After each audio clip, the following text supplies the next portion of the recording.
The stagecoach jolted to a stop with a groan of wood and leather, and Elliot Crane nearly lost his grip on the battered suitcase wedged between his knees.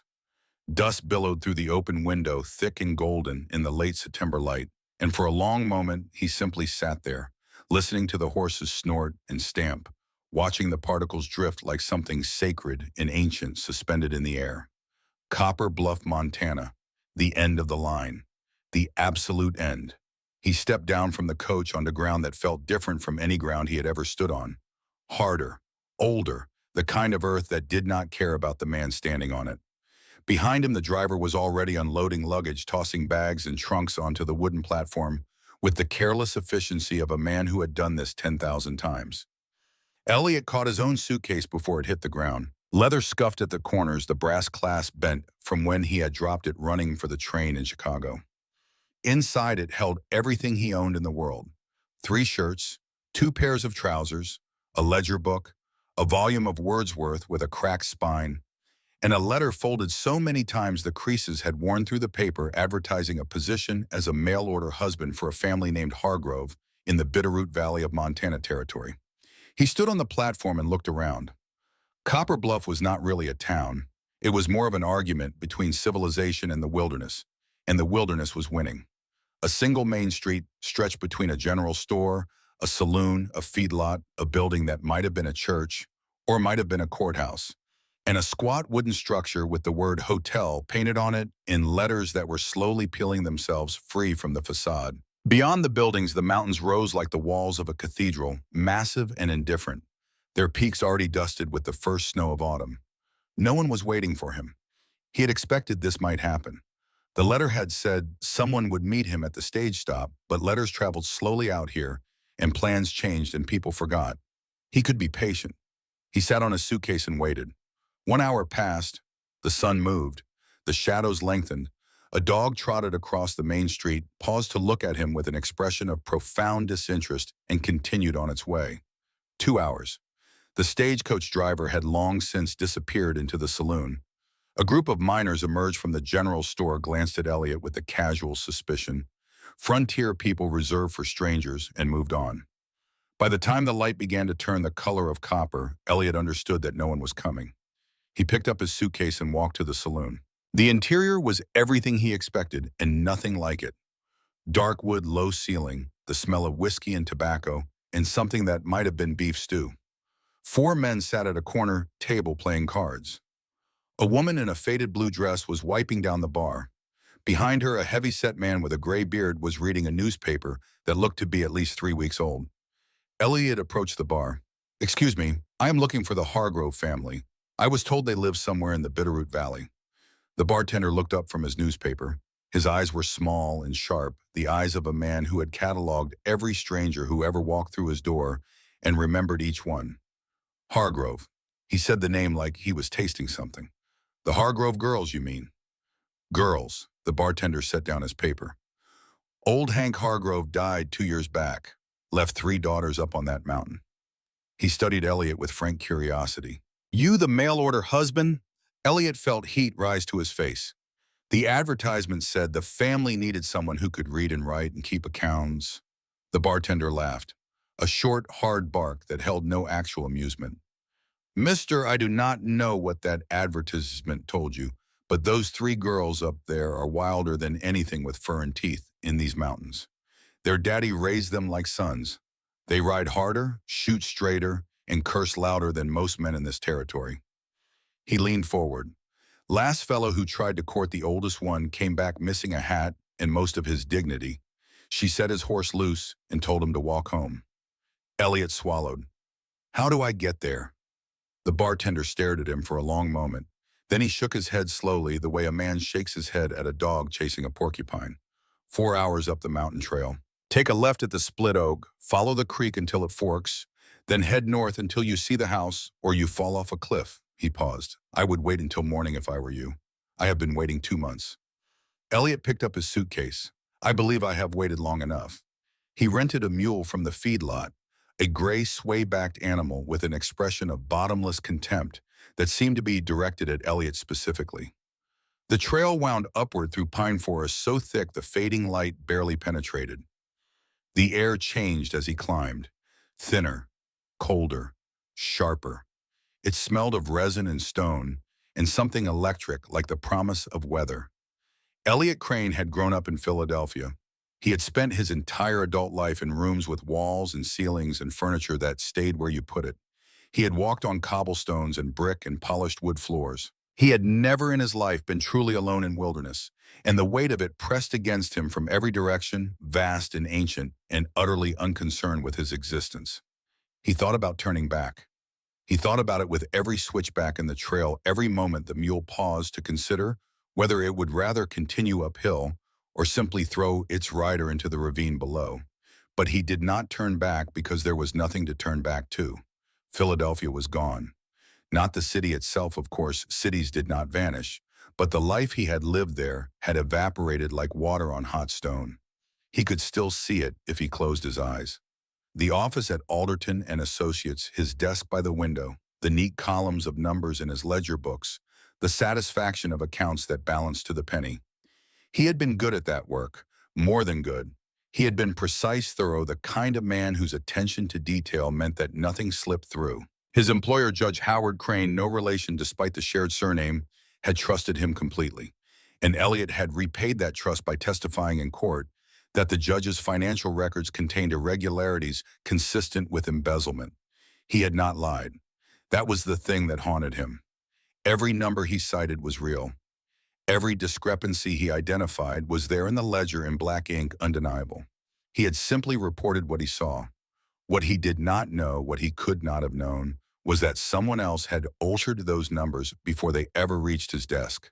Someone had turned Judge Howard Crane's clean accounts into a tapestry of manufactured guilt, and Elliot had been the unwitting instrument of that manufactured evidence. The jury acquitted the judge, barely, but the damage was catastrophic and complete. Judge Crane's reputation was destroyed, his health collapsed. And Elliot, the star witness, whose testimony had nearly convicted an innocent man, found every door in Philadelphia closed.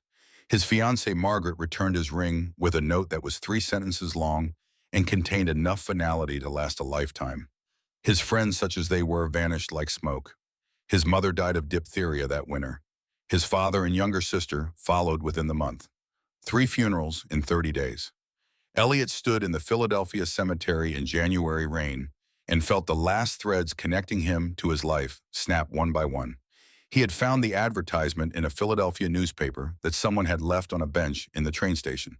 Wanted a man of good character and education. Must read, write, and keep accounts. Hard work and fair treatment guaranteed. Hargrove family, Bitterroot Valley, Montana territory. He had answered it the same day.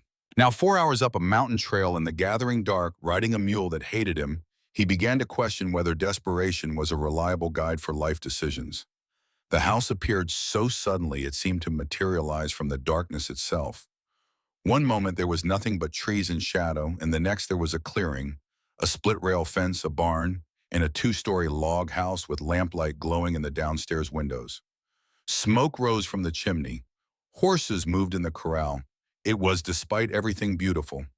The rifle shot that kicked up dirt 3 feet in front of his mule was considerably less beautiful. Elliot's entire body went rigid. The mule, with the unshakable calm of an animal that has survived worse, simply stopped, walking, and lowered its head to chew on a tuft of grass. "Stop right there. State your name." The voice came from the porch. Female. Hard. The kind of voice that expected obedience and usually got it.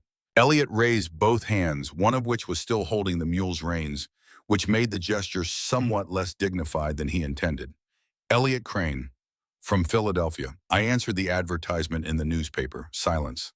Long silence. The kind of silence that stretches and stretches until you begin to wonder whether the person holding the rifle has decided to simply wait until you die of anxiety. Then a second voice from an upstairs window. "Also female. Also not friendly. What advertisement?" "The mail order. Husband advertisement." Elliot's voice cracked on the word husband, which did not help his credibility. "The Hargrove family. Someone placed an advertisement looking for a man who could read and write and keep accounts." More silence. Then the sound of rapid, urgent whispering. Elliot could not make out the words, but the tone was clear. Confusion, suspicion, Anger. The porch voice spoke again. We did not place any advertisement. The words landed like stones. Elliot sat on the mule in the Montana dark and felt the ground shift beneath him for the second time in 2 years.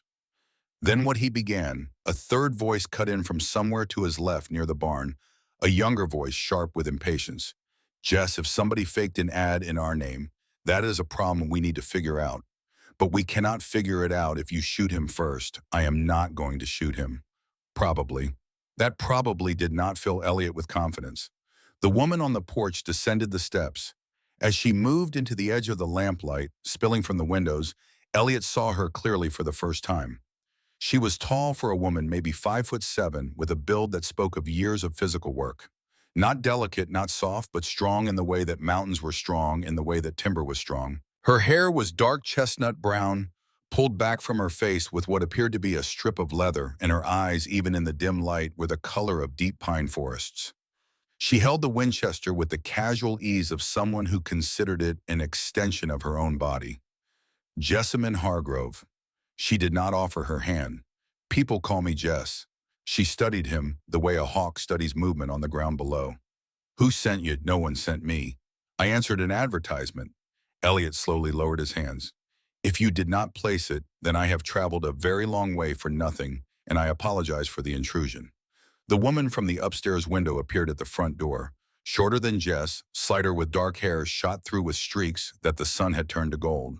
Her eyes were amber hazel, watchful and intelligent. She moved with the quiet economy of someone accustomed to going unnoticed.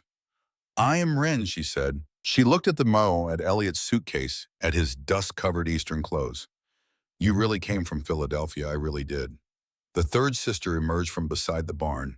She was the youngest, that much was immediately clear, and she carried herself like a lit fuse.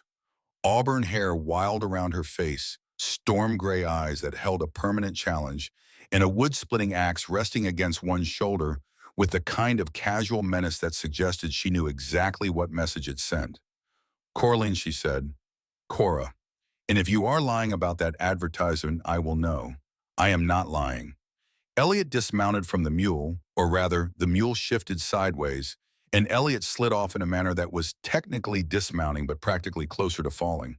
He caught himself, straightened his vest, and tried to recover whatever shreds of dignity remained. I have the advertisement here. He reached slowly into his jacket pocket, very aware of the rifle still pointed in his general direction, and produced the folded newspaper clipping. Jess took it, held it near the window light, and read. Her expression did not change, which Elliot was beginning to understand was simply how her face worked. This is our names, she said. Our address. Even Pa's name, and Pa has been dead 2 years. She looked at her sisters. Someone wrote this pretending to be us. Someone wanted a stranger to come here. Why, Wren said quietly. It was not a question directed at anyone present. It was the kind of question that opens a door into a dark room. The question hung in the cold mountain air. 3 sisters and one bewildered accountant from Philadelphia standing in a clearing, surrounded by 100 miles of wilderness, and none of them with an answer. Jess made the decision. You sleep in the barn, door stays open. Wren watches from the window. If you try to enter this house, I will shoot you in both knees, and then we will have a conversation about your intentions. She paused. Are we clear?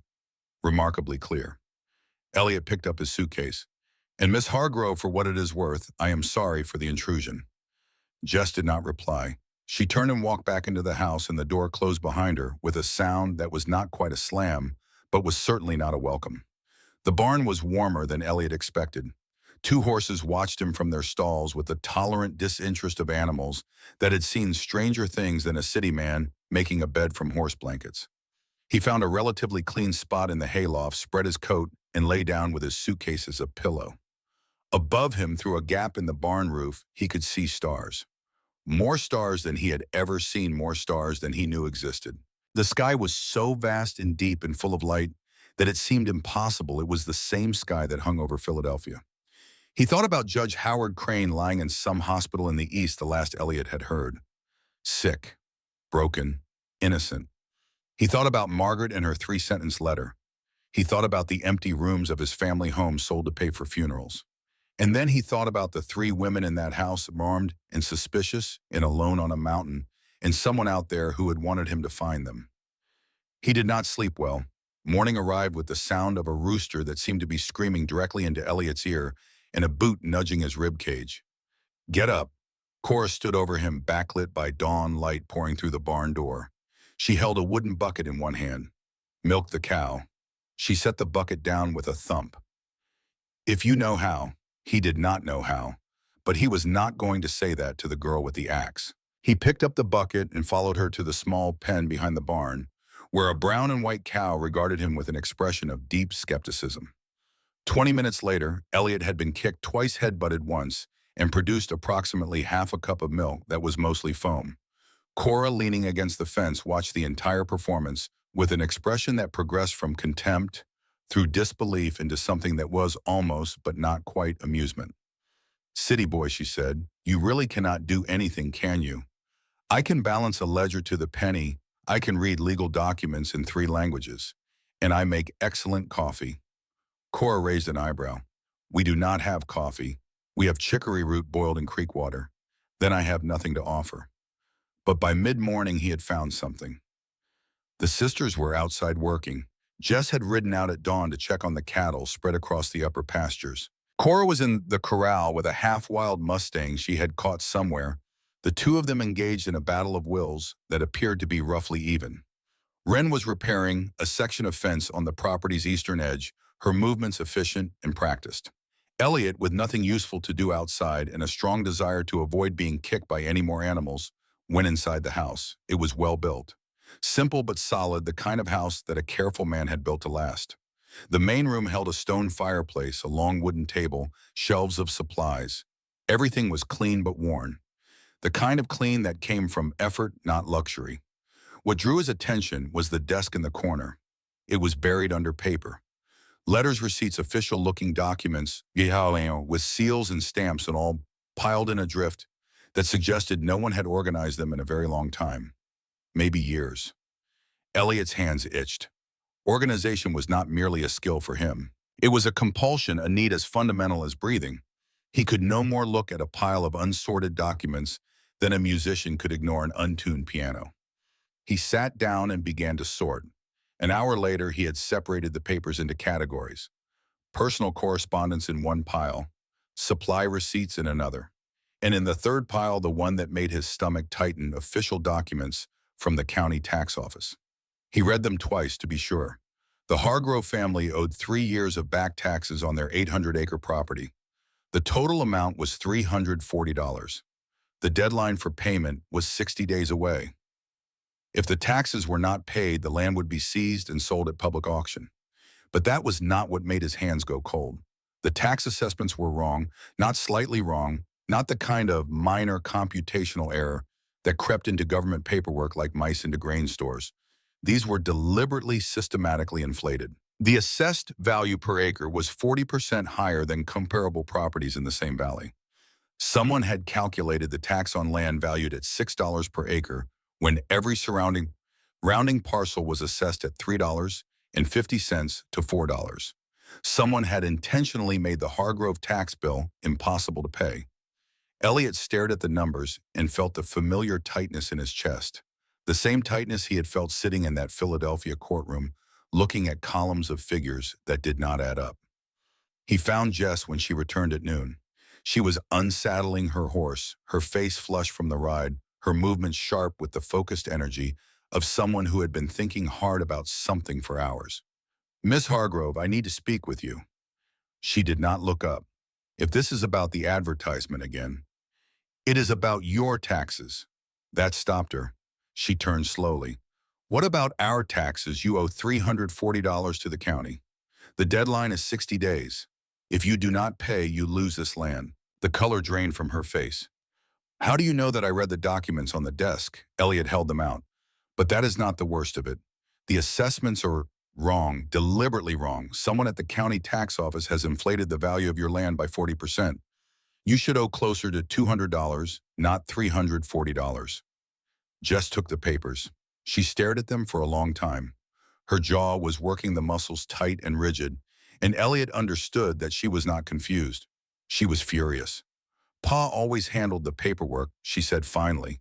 Her voice was flat, controlled the voice of someone holding something enormous behind a very thin wall. After he died, she stopped. I cannot read legal documents. None of us can. Pa was going to teach us, but she stopped again. Wren appeared from behind the barn drawn by something in her sister's posture. What happened and when Elliot explained when he laid out the numbers and the discrepancies in the 60-day deadline, Wren's face went through the same transformation as Jess's, from confusion to understanding to a cold, quiet anger. Cora's reaction was different. Cora's reaction was loud. We sell the cattle. We pay it. Done. Elliot shook his head. Cattle prices have dropped. You would need to sell most of the herd to cover $340, and that would leave you without stock to rebuild next year. But more importantly, and he paused, choosing his words carefully, the wrong amount is the problem. If you pay the inflated bill, you validate the false assessment. Next year, they will charge you even more. And the year after that, until you cannot pay at all. Then what do? Wren asked. We challenge the assessment. Legally. File a formal dispute with the county tax office, demand a reassessment based on comparable properties. Elliot looked at the sisters. But I need to understand why someone would target your family specifically. Who wants your land badly enough to commit tax fraud? The silence that followed told him everything. It was Jess who spoke. Silas Penderton. She said the name the way you might say the name of a disease. Factual, clinical, and underneath barely contained fury. They told him the story in pieces. Jess provided the facts clipped and precise. Wren filled in the details that Jess omitted the emotional context to human cost. Cora punctuated with anger. Silas Penderton had arrived in the Bitterroot Valley 2 years ago. A railroad investor from Denver, well-dressed, well-spoken, with money enough to make people listen and power enough to make them comply. He was buying land for a new rail line from Missoula to Butte. Most ranchers had sold. Those who resisted found life becoming difficult in small cumulative ways. Fences broken, cattle scattered, wells poisoned. The kind of misfortunes that could be coincidence or could be something else entirely. The Hargroves had refused to sell from the beginning. He came here 3 times, Jess said. Her voice was stone. First time he was polite, offered fair money. Pa said no. Second time he brought a lawyer, offered more money, but with conditions that would have given Penderton control of the water rights. Pa said no again. Third time, Cora said, her voice cracking, the barn caught fire. There was a pause, the kind of pause that holds a wound.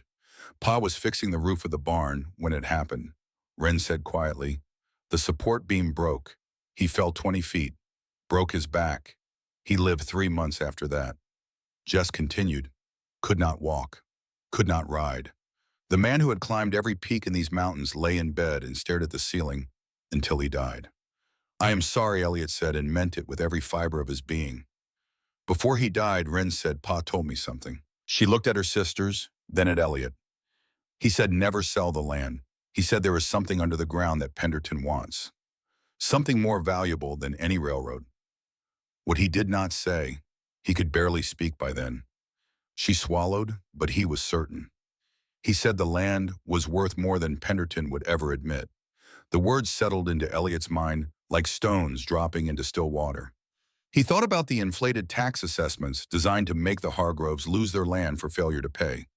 He thought about the suspicious barn fire, the convenient accident, the death of a man who would not sell. He thought about a railroad investor who wanted land not for rails, but for something hidden beneath the surface. And he thought with the particular clarity of a man who had spent his life reading numbers, that the pattern here was one he had seen before. I need to go to town, he said. The next morning, Elliot rode the rented mule back down the mountain trail to Copper Bluff. His mission was straightforward. File a formal challenge to the Hargrove tax assessment at the county office. Request copies of comparable property assessments for the valley. Begin building a paper trail. The county tax office occupied a small room in the back of the courthouse building. A thin man with spectacles and ink-stained fingers sat behind a desk piled with ledgers. He looked up when Elliot entered, and his expression immediately shifted into something guarded. Help you, Guslickit, place the Hargrove tax documents on the desk. I am filing a formal challenge to this assessment on behalf of the Hargrove family. The per-acre valuation is 40% above comparable properties in the Bitterroot Valley. I am requesting a reassessment. The clerk barely glanced at the papers. Assessment stands. County policy. County policy does not permit fraudulent valuations. Elliot kept his voice level. I would like to review the assessment records for all properties within a 10-mile radius of the Hargrove parcel. Those are public records. The clerk's jaw tightened. I will need to check with my supervisor. Public records do not require supervisory approval. They stared at each other across the desk. The clerk looked away first. He produced a thick folder and set it down with deliberate reluctance. Elliot opened it and began to read. His trained eye moved across the numbers with practiced efficiency, absorbing patterns, identifying anomalies. Within 15 minutes, he had confirmed what he suspected. Every property that Penderton had purchased was assessed at a low value. Every property that had not sold to Penderton was assessed at an inflated value. The discrepancy was systematic, deliberate, the work of someone who understood exactly how to use tax law as a weapon. He was 3 pages into a land deed when a shadow fell across the desk. Mr. Crane, what a pleasant surprise. Elliot looked up. The man standing in the doorway was tall, thin, immaculately dressed in a tailored dark suit that looked absurdly out of place in a Montana County office. Sharp features, eyes like glass, a smile that was technically present on his face but had nothing to do with warmth or welcome. Marcus Vane, the man said, extending a hand that Elliot did not take. Legal counsel to Mr. Silas Penderton. I believe we have matters to discuss. I was not aware we had any business together. Vane settled into the chair across from Elliot as if he owned it. Perhaps not directly, but you are involving yourself in the affairs of the Hargrove family, and Mr. Penderton takes a keen interest in the welfare of his neighbors. Is that what he calls it? Vane's smile did not flicker. You know, Mr. Crane, I took the liberty of making some inquiries about you. Fascinating background. Accountant at Alderton and Associates in Philadelphia. Star witness in the trial of Judge Howard Crane. He tilted his head, and then nothing. No employment, no references, just a man who disappeared. Until now. Elliot felt the familiar cold settle into his stomach. The cold that came with being seen, being known, being exposed. What is your point, Mr. Vane? My point is that you have a complicated history, a history that could be interpreted in various ways depending on who is telling the story. Vane leaned forward. If, for example, someone were to present evidence that your testimony in the Crane trial was based on falsified documents, well, that would make your testimony itself potentially fraudulent. Perjury charges, even here in Montana. If the documents were falsified, then I was a victim, not a perpetrator. Certainly. But trials are expensive, time-consuming, unpleasant.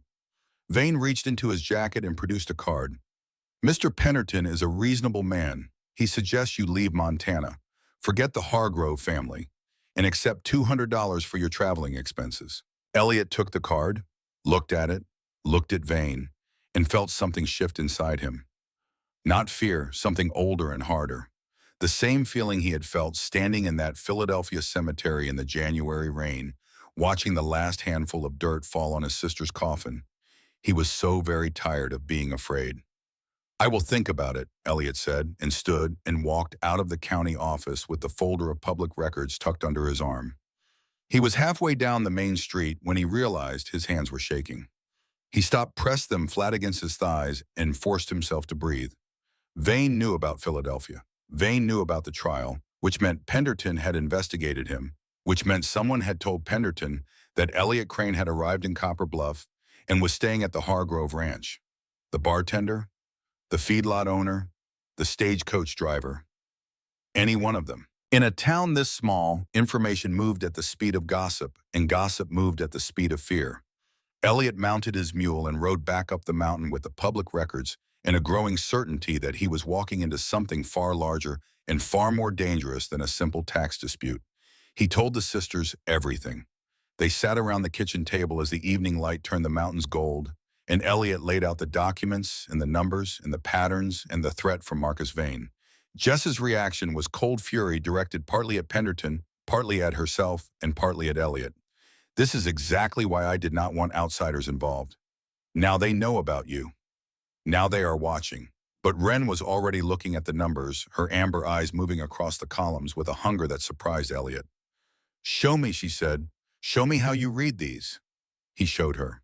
He explained assessed values and comparable properties in tax lien procedures, and Wren absorbed it all with the fierce concentration of someone who had been hungry for knowledge her entire life and had only just found the table. "If Penderton is inflating taxes to force people to sell," she said slowly, "then he is doing it to everyone who has not sold yet, not just us." "Correct. Which means every rancher in this valley is a potential ally. They just do not know it yet." "Also correct." Cora, who had been pacing the room like a caged animal, stopped. "So what do? We build a case," Elliot said. "We document every fraudulent assessment. We gather testimony from every rancher who has been pressured, threatened, or cheated. And we take it to someone with the authority to act." Jess shook her head. "The sheriff is in Penderton's pocket. Everyone knows it. Then we go over his head. Federal marshal, territorial governor, someone who does not owe Penderton anything." "That is a long road," Jess said. "It is the only road that leads somewhere worth going." The room was quiet. Outside, the last light was fading from the peaks. An owl called somewhere in the darkness, a sound so lonely it seemed to come from the earth itself. "All right," Jess said finally, "but we do this my way, on my land, under my rules." She looked at Elliot with those deep green eyes. "And if you get any of us killed, I will make sure you regret it for whatever time you have left." "Understood." She stood. "You have 1 week. Prove you are not useless." Elliot spent the next 7 days learning that the gap between what he could do and what this land demanded was approximately the width of the Grand Canyon. He could not ride. The mule had been one thing. The actual horses the Hargroves kept were another matter entirely. On his first attempt, Jess's bay gelding walked calmly for 30 seconds, then executed a sideways maneuver that deposited Elliot in a pile of manure so precisely targeted it seemed intentional. Cora laughed so hard she had to sit down. Even Wren, normally diplomatic, pressed her hand over her mouth. He could not chop wood. The axe, which seemed weightless in Cora's hands, felt like it weighed 60 pounds in his. His first swing missed the log entirely and embedded the blade in the stump so deeply it took him 10 minutes to work it free. He could not rope cattle. He could not mend fences. He could not read animal tracks or weather signs or any of the 1,000 small signals that the land offered to those who knew its language. But he could cook. On the second morning, he woke before dawn, found the kitchen, and made breakfast from what was available. Biscuits from flour and lard bacon, from the smokehouse eggs from the chicken coop, and the chicory coffee that Cora had mentioned. He added a pinch of cinnamon he found in a jar on the shelf, and when the sisters came downstairs to the smell of food, they stopped in the doorway and stared. "Where did you learn to cook?" Wren asked. "My mother was a nurse. She worked long hours. I learned to have dinner ready when she came home." Elliot set plates on the table. After she died, cooking was the only thing that still felt like taking care of someone. They ate in silence, but it was a different silence than before. Less hostile, more curious, and he could organize. By the end of the first week, he had sorted every piece of paper in the house. He had created a filing system for tax documents, correspondence, and property records. He had written and sent a formal tax challenge to the county office. He had drafted letters to the Territorial Tax Commission requesting a review of all Bitterroot Valley assessments. He had balanced the household accounts and identified $40 in overpayments to the general store in Copper Bluff that could be reclaimed. Each evening he sat by the fireplace and read aloud from his Wordsworth. He had not planned this. The first night he had simply been reading to himself, and Wren had drifted closer, then Cora, and finally Jess, who sat in the far corner pretending to clean her rifle but who had not actually moved the cleaning rod in 20 minutes. He did not comment on it. He simply read. On the 7th day, the night before his deadline, Elliot was sitting on the porch reviewing the tax documents by lamplight when Jess appeared. She sat beside him, not close, but not at the far end of the porch either, a middle distance that felt deliberate. "You can stay," she said. It was not warm. It was not effusive. It was 3 words delivered in the same tone she might use to tell a horse it could have an extra handful of oats. But Elliot understood what those 3 words had cost her. He understood the pride she was swallowing, the control she was releasing, the trust she was extending to a stranger who had arrived uninvited and unannounced on her mountain. "Thank you," he said. They sat in silence for a while. The stars overhead were staggering, a river of light flowing across the black sky. Then Jess said, "There is something you should know. Riders have been watching the ranch 2 nights now. They stay in the tree line. They do not come closer, but they are there." Elliot felt the cold again. Penderton maybe, or maybe the person who placed that false advertisement. She turned to look at him, and in the lamplight, her face was all sharp angles and shadow, fierce and beautiful, and utterly unafraid. "Whoever it is," she said, "they wanted you here. The question is why?" A sound from the edge of the clearing. Both of them turned. Jess's hand went to the rifle leaning against the porch rail. Elliot's hand went to nothing because he did not have a weapon, which seemed like a significant oversight. A figure emerged from the tree line, hands raised, no weapon visible, moving slowly, carefully, the way a man moves when he knows there is a rifle pointed at his chest. He was old, 60 at least, maybe more. Thin, gaunt clothes hanging loose on a frame that had once been larger. He walked with the uneven gait of someone who had been traveling hard and eating little. When the lamplight found his face, Elliot felt the ground drop out from under him. He knew that face. He had seen it across a courtroom in Philadelphia. He had seen it in his nightmares for 2 years. Robert Stillwell, the law clerk, the man who had forged the documents that destroyed Judge Howard Crane, the man who had vanished after the trial and had not been seen since. Stillwell stopped at the edge of the porch light. His eyes found Elliot and held. "Mr. Crane," he said, and his voice was rough, broken, the voice of a man who had been running for a very long time. "Please, I need your help. I am the one who placed the advertisement. I needed you to come here, because Silas Penderton is doing the same thing here that was done in Philadelphia. And this time I have proof." The mountain night pressed in around them, vast and cold and full of things that were about to change everything. The rifle in Jess's hands did not waver. It stayed pointed at the center of Robert Stillwell's chest with the steady patience of a woman who had spent her life aiming at things that move faster than old men. "Give me one reason," she said. Stillwell kept his hands raised. His fingers trembled in the lamplight. Not from cold, from something deeper. The kind of trembling that comes from carrying a weight too long. Elliot found his voice. "I know this man." Jess did not look away from Stillwell. Friend or enemy? Neither. Elliot's throat was dry. "He is the man who destroyed my life." The silence that followed was the kind that precedes either violence or revelation. Cora appeared at the side of the house, axe in hand, drawn by the voices. Wren materialized in the doorway behind them, a lantern held high, its light throwing long shadows across the clearing. Stillwell spoke into that silence with the careful deliberation of a man who understood that his next words might be his last. "Everything you just said is true, Mr. Crane.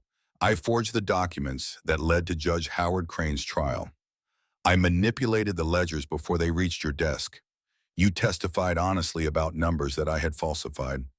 His voice cracked. "But I did not do it alone, and I did not do it willingly." Elliot stepped forward. His body was rigid, every muscle locked against the flood of emotion threatening to break through. 2 years. 2 years he had lived with the guilt of having nearly condemned an innocent man. 2 years of wondering whether the numbers he reported had been real or manufactured. And here stood the answer, thin and broken and begging for help on a Montana porch. "Who?" Elliot said. The word came out like something torn. "A federal judge named Aldrich Whitfield." Stillwell's hands lowered slowly. "He ordered me to alter the records. When I hesitated, he threatened my family, my wife, my daughter. He said if I did not cooperate, he would ensure they suffered for my disobedience." His eyes were wet, so I cooperated. And then I ran, and I have been running ever since. Jess's rifle had not moved. Wren set the lantern on the porch rail and crossed her arms. Cora shifted the axe from one hand to the other. "Why here?" Wren asked. "Of all the places you could run, why come to our mountain?" "Because Silas Penderton is Whitfield's partner." Stillwell looked at each of them in turn. The same scheme, the same methods. Forged documents, manipulated records, intimidation, violence. What they did in Philadelphia with courtrooms and legal maneuvers, they are doing here with land deeds and tax assessments. He paused. And when I realized what Penderton was doing to the families in this valley, I knew I could not run anymore. "Pretty words," Jess said. From a man who admits he is a liar and a forger. I am both of those things. Stillwell did not flinch. But I am also the only person alive who can prove what Whitfield and Penderton have done, because I kept records. He reached slowly into his coat. Jess's finger tightened on the trigger. Stillwell froze. Inside pocket, he said carefully, a notebook, nothing else. Cora stepped forward, pulled the coat open, and extracted a leather-bound notebook thick with pages, the binding cracked and stained from travel. She handed it to Elliot. He opened it. The handwriting was small, precise, the handwriting of a man trained in legal documentation. Dates, names, transaction amounts, account numbers. Page after page of meticulous records stretching back 2 years. Elliot's trained eye moved across the entries. His breath shortened. This was not the rambling confession of a guilty man. This was evidence. Systematic, detailed, damning evidence. Every forged document I created for Whitfield in Philadelphia, Stillwell said. Every fraudulent land transaction I processed for Penderton in Montana. Real prices versus filed prices. Payments from Penderton to Whitfield. Correspondence I copied before delivering. He swallowed. I knew someday I would need to prove what happened, so I wrote it all down. Wren had moved to Elliot's shoulder and was reading over it. Some of these signatures match the tax documents you found, she said quietly. Same handwriting, same notary marks. Because I forged those too. Stillwell's voice was barely audible. The Hargrove tax assessments, the inflated valuations, all of it was done on Penderton's orders, processed through Whitfield's authority. The notebook trembled in Elliot's hands. He was holding proof, not just proof of Penderton's land fraud, but proof that Judge Howard Crane had been framed. Proof that the scandal in Philadelphia had been manufactured from the beginning. Proof that could restore everything that had been taken from an innocent man. And an innocent man was dying. Judge Crane, Elliot said. His voice sounded strange to his own ears, distant and hollow. This proves he was innocent. He was always innocent. Stillwell met Elliot's eyes. I am sorry, Mr. Crane. I know what my actions cost you. I know what they cost him. I cannot undo any of it, but I can try to make it right. The porch fell silent. The wind moved through the pine trees with a sound like breathing. Somewhere in the darkness, an owl called its lonely question. Jess lowered the rifle. Not all the way, just enough. He sleeps in the barn, she said. Under guard. If he moves wrong, if he breathes wrong, I shoot him. She looked at her sisters. We vote in the morning. The vote was 2-1. Cora wanted him to stay because he knew about their father's death. Wren wanted him to stay because the evidence appeared genuine. Jess voted to send him away and was outvoted for the first time Elliot could remember. She accepted it with the grim silence of a woman who understood democracy but did not enjoy it. Over the next 3 days, Elliot and Wren worked side by side at the kitchen table, cross-referencing Stillwell's notebook against the county tax records Elliot had obtained. They worked in a rhythm that surprised them both, Elliot identifying numerical discrepancies, while Wren mapped the physical properties on a hand-drawn chart of the valley. The picture that emerged was devastating. 12 ranch sales in 18 months. Everyone to the same shell company registered under a name that traced back to Penderton. Everyone at prices between 60 and 80% below actual market value. Everyone accompanied by forged transfer documents bearing the notarized approval of a federal official operating under Judge Whitfield's authority. But the most significant discovery came on the third afternoon. Wren was studying a geological survey map that Stillwell had included in his notebook when she went very still. Elliot, look at this. He leaned over her shoulder. The map showed the subsurface geology of the Bitterroot Valley annotated in a hand that was neither Stillwell's nor Penderton's. Professional, technical, the work of a trained geologist. Copper deposits, Wren said. Her finger traced a shaded region that extended beneath virtually the entire valley floor. Massive copper deposits. And look where the highest concentration is. Her finger stopped on a spot that Elliot recognized immediately. The Hargrove property. He is not buying land for a railroad, Elliot breathed. He is buying a copper mine. The railroad is a cover story. Wren's face was pale in the lamplight. Pa knew that is what he meant. The thing under the ground that Penderton wanted. Pa must have found copper somewhere on our land. Every rancher in this valley is sitting on a fortune, Elliot said. and Penderton is stealing it from them for pennies. Cora had been listening from the doorway. Her face was white with rage.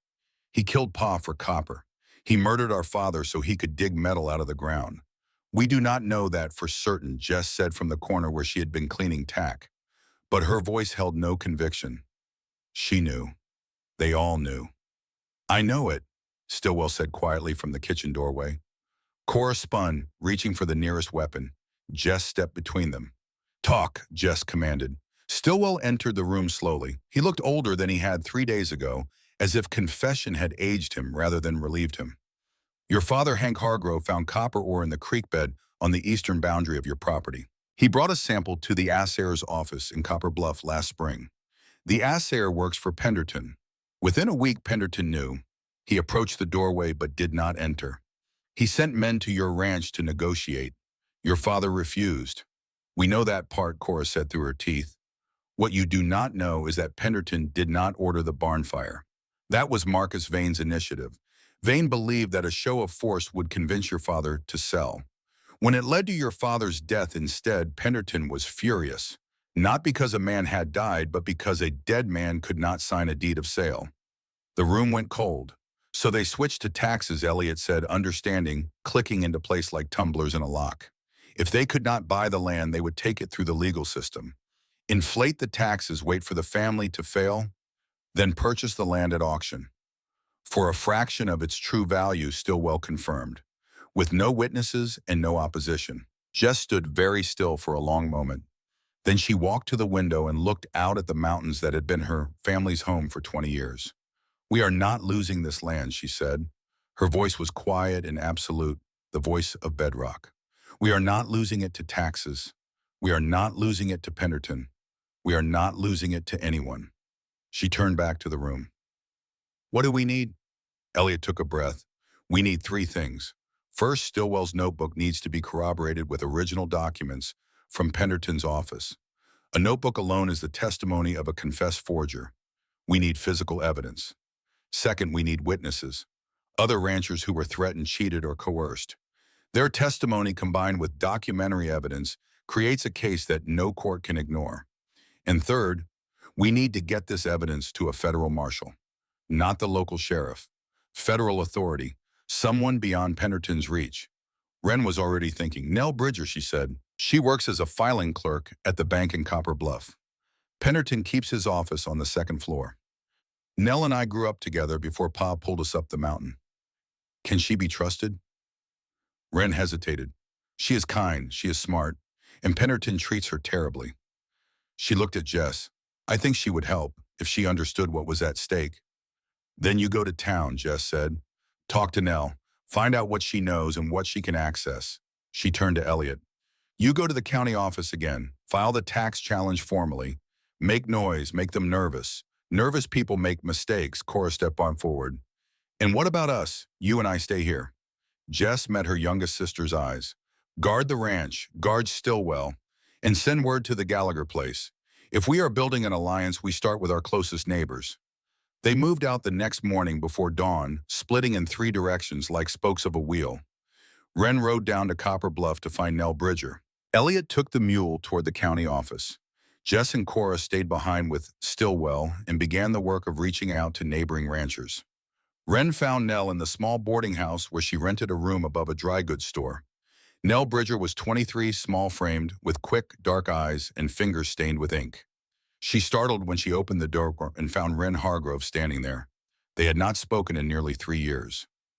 Wren, her voice was uncertain.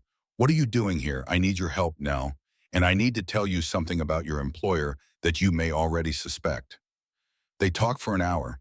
Nell listened with the focused attention of a woman who had been waiting for someone to confirm what she already feared. She had seen the discrepancies in the ledgers. She had noticed that filed prices never matched the figures Penderton discussed in meetings. She had heard conversations through thin office walls that made her skin crawl. I thought about going to the sheriff, Nell said. But Mr. Vane told me, once casual-like, that the sheriff owed Mr. Penderton a great deal of money and a great deal of loyalty. She twisted her hands together. I am the only income my grandmother has. If I lose this position, we have nothing. You will not lose anything, Wren promised. But we need information. Transaction records. Filed prices compared to actual prices. Anything that shows Penderton is falsifying documents. Nell was quiet for a long time. Then she said, "There is a telegraph office in town. Old Mr. Fletcher runs the night shift. He is 70 years old and he hates Penderton because Penderton tried to buy his house and Fletcher told him to go to hell." She looked at Wren with something that was half fear and half determination. "If I copy the records, could Fletcher telegraph them somewhere safe? Somewhere Penderton cannot reach?" Wren felt hope ignite in her chest like a struck match. "Yes, Fort Missoula, the federal marshal's office. If we can get the evidence there, Penderton loses all his protection." Nell nodded slowly. "Give me 3 days. I will write down everything I can. Prices, dates, account numbers." She paused. "But Wren, you need to know something. Mr. Penderton has been meeting with someone, a man who comes from the east on the train. I have seen official government seals on the letters they exchange. Whoever this man is, he is powerful. More powerful than Penderton, Judge Aldrich Whitfield." Wren said. Nell's eyes widened. "How did you know?" "Because we have a witness." Wren squeezed her friend's hand. 3 days, Nell, and be careful." While Wren worked in town, Elliot returned to the county tax office to file the formal challenge. The thin clerk with the spectacles received him with visible unease and accepted the paperwork with the enthusiasm of a man handling a venomous snake. Elliot was walking back to his mule when the sound of approaching hooves made him stop. Tommy Gallagher came around the corner at a gallop, his horse lathered and blowing. The boy was 13, tall for his age, with the kind of face that had not yet decided whether it belonged to a child or a man. Right now, it belonged to neither. It belonged to someone terrified. "Mr. Crane!" He pulled up hard, the horse dancing sideways. "You have to come. My pa. Penderton's men came last night. They burned the fence line, and when Pa tried to stop them, they beat him. He beat him bad. Ma sent me to find help because—" His voice broke. He was shaking so hard the saddle creaked. Elliot's stomach dropped. "How far?" "5 miles. North along the creek." Tommy's eyes were red. "Please, sir. Pa cannot get up. There is blood everywhere, and Ma does not know what to do." Elliot was on the mule before conscious thought caught up with the decision.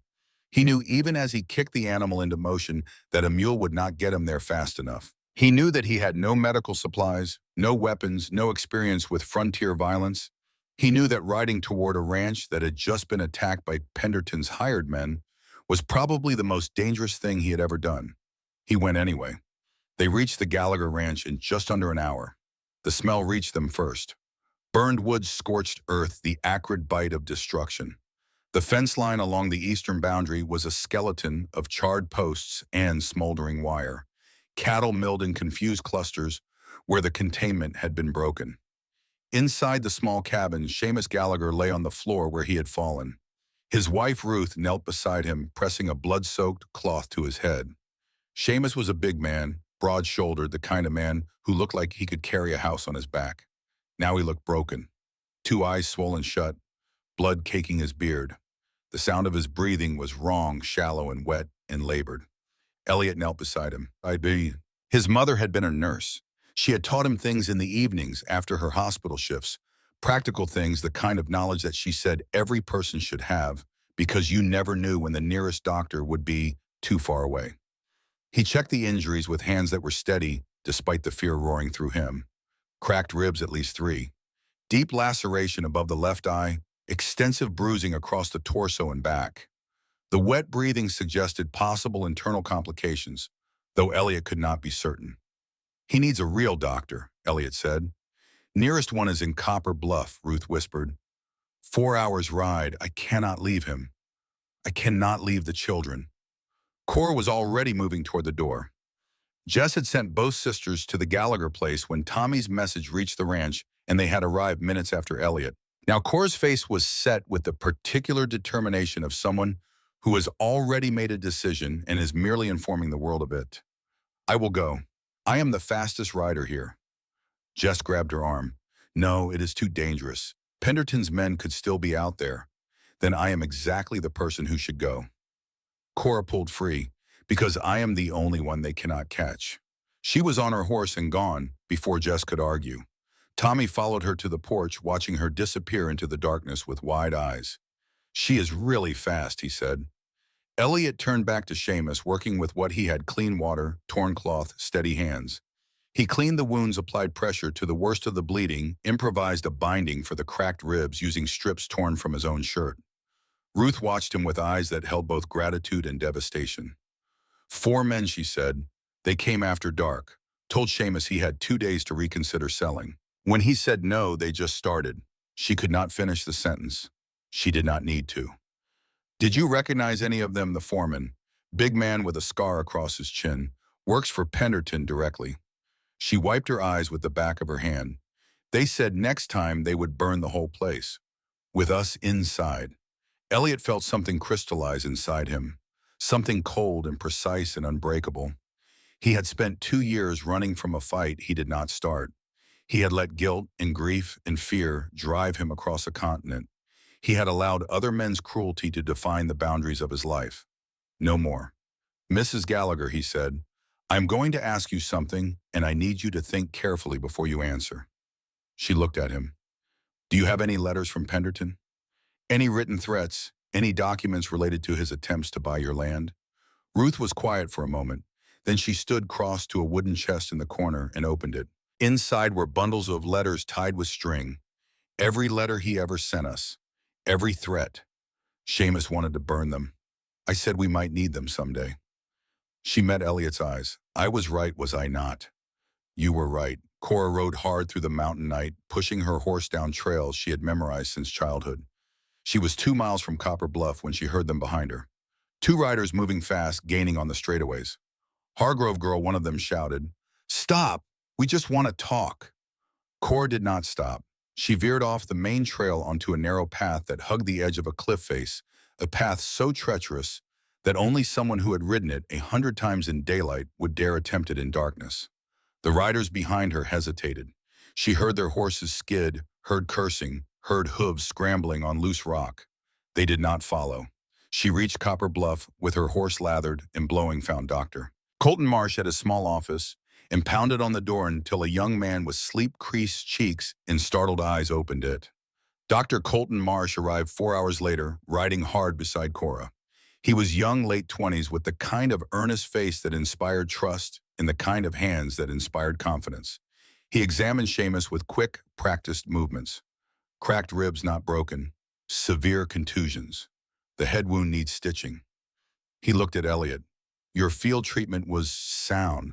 Possibly saved his life. Where did you learn wound care?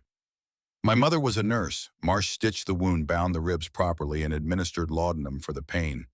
When he was finished, he drew Elliot aside. This is the 4th rancher I have treated in 3 months, he said quietly.